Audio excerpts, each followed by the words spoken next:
मैंने पूछा, डर लगता है? उस बालक जब ये पूछा तो उस चेहरे में कोई भाव नहीं था। इसका मतलब वो बच्चा डरता नहीं है। आज के पत्रकार वार्ता में मेरे साथ प्रभारी मंत्री भाई जय सिंह अग्रवाल जी, संसदीय सचिव रश्मि सिंह जी, विधायक साथी भाई पांडे जी, हमारे महापौर रामशरण यादव जी, दोनों ग्रामीण और शहर जिला अध्यक्ष विजय पांडे, विजय केसरवानी जी, अटल जी, अभय नारायण जी, बैजनाथ जी, तिवारी जी, सभी हमारे कांग्रेस के साथी यहाँ उपस्थित हैं। सभी पत्रकार साथियों का इस पत्रकार वार्ता में राम कुमार यादव जी भी हैं, हमारे विधायक साथी, सभी पत्रकार साथियों का मैं स्वागत करता हूं। आज हमारे लिए बहुत बड़ा दिन है और पिछले 4-5 दिनों से पूरे प्रदेश की निगाहें राहुल साहू पे टिकी हुई थी।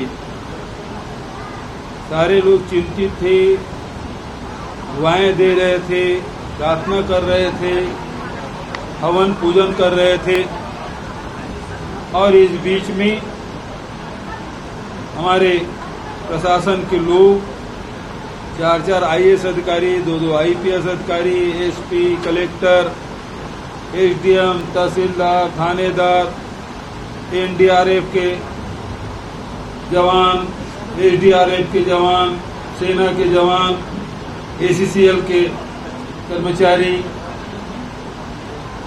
नगर निगम के पीएचई के लोग,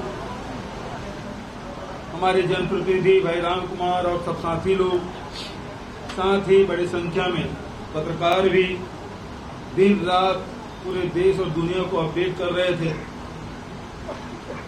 कितना खुदाई हो गया, कहाँ अड़चन आ रही है, कब पानी भर रहा है, कब चट्टान आ गया, कब सांप वहां दिखने लगा, कब वो फल खाया, कब वो आंखें खोली। ये सारी जानकारी हमारे पत्रकार साथी पूरे प्रदेश और देश को उपलब्ध करा रहे हैं। मैं बहुत राहत महसूस कर रहा हूं कि वह बच्चा 104 घंटे संघर्ष करने के बाद वो जीवित ही नहीं, स्वस्थ हमारे बीच वापस लौटा है। मैं पूरी टीम को जो राहत और बचाव कार्य में लगे हुए थे सबको बधाई देता हूं, शुभकामना देता हूं। जिन नामों का मैंने उल्लेख किया उन सबको धन्यवाद देता हूं। सबकी दुआएं थी कि राहुल साहू वापस लौटे। हमने बड़ी बड़ी चुनौतियां देखी जब मध्य प्रदेश में थे, विधायक के रूप में, मंत्री के रूप में, संगठन के पदाधिकारी के रूप में, प्रदेश अध्यक्ष के रूप में। लेकिन ऐसी चुनौती हमारे प्रदेश में पहली बार, और सबकी भावनाएं जुड़ी हुई है, सबकी निगाहें टकटकी लगी हुई थी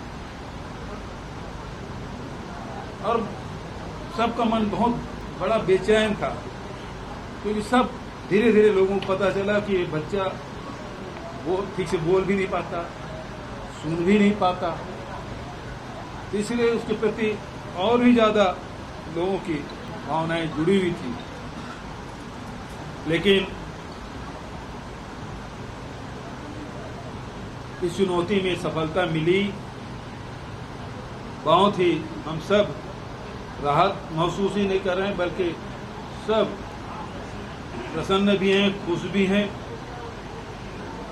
मैं अभी साथियों के साथ मिलके आया हूं। बहुत कम शब्द बोल पाता है, बाबू, माँ, 2-3 शब्द ही बोल पाता है वो। और मैंने पूछा, डर लगता है? उस बालक जब ये पूछा तो उस चेहरे में कोई भाव नहीं था। इसका मतलब वो बच्चा डरता नहीं है। सबसे बड़ी बात यह है, उसके मन में कोई भय नहीं था, और यही कारण है कि 4 घंटा वो संघर्ष, सांप, मेढक और तमाम चट्टानों की आवाज और अकेलेपन, कीचड़ से लथपथ, कई जगह छील गए हैं, पीठ में, कूल्हे में, पैर में, 4-4, 5-5 दिन तक के पानी में हाथ और पैर होने के कारण से जो पानी में डूबे रहने के कारण से शरीर में जो प्रभाव पड़ता है वो उसके शरीर में दिखाई दे रहा था। लेकिन बच्चा रोया नहीं और सकुशल लौट आया है।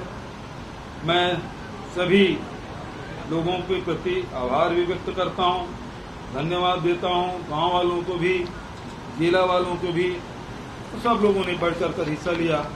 इसके लिए मैं सबके प्रति आभार भी व्यक्त करता हूं, सबको बधाई देता हूं। लेकिन साथियों, एक चीज मैं कहना चाहता हूं, यदि उस बोरवेल को ढक दिया जाता है तो ये स्थिति नहीं आती। और सभी लोगों से मैं कहना चाहूंगा, जो बोर कराते हैं, पानी नहीं निकलता, उस स्थिति में केसिंग पाइप निकाल लेते हैं और उसके कारण से ये स्थिति, खुला छोड़ देते हैं, उसके कारण से स्थिति ये आती है।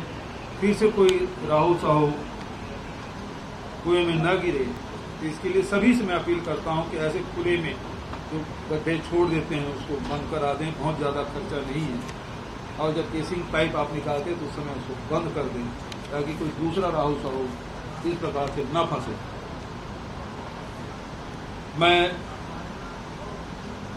ये भी कहना चाहूँगा कि इसमें ईश्वर की बड़ी कृपा, ईश्वर को एक प्रति कृतज्ञता ज्ञापित करते हुए कुछ बातें सब साथी लोग काका करके मुझे बुलाते हैं, तो मेरा वो भी भतीजा हुआ। तो काका होने के नाते मैं घोषणा करना चाहता हूं कि राहुल के उपचार और आगे के शिक्षा दीक्षा के पूरा खर्च प्रदेश सरकार उठाएगी। दूसरा, जो आज संकल्प शिविर हुआ और जो राष्ट्रीय स्तर पे जो घटनाएं घटी है, उसके बारे में मैं आप सबसे चर्चा करना चाहता हूं।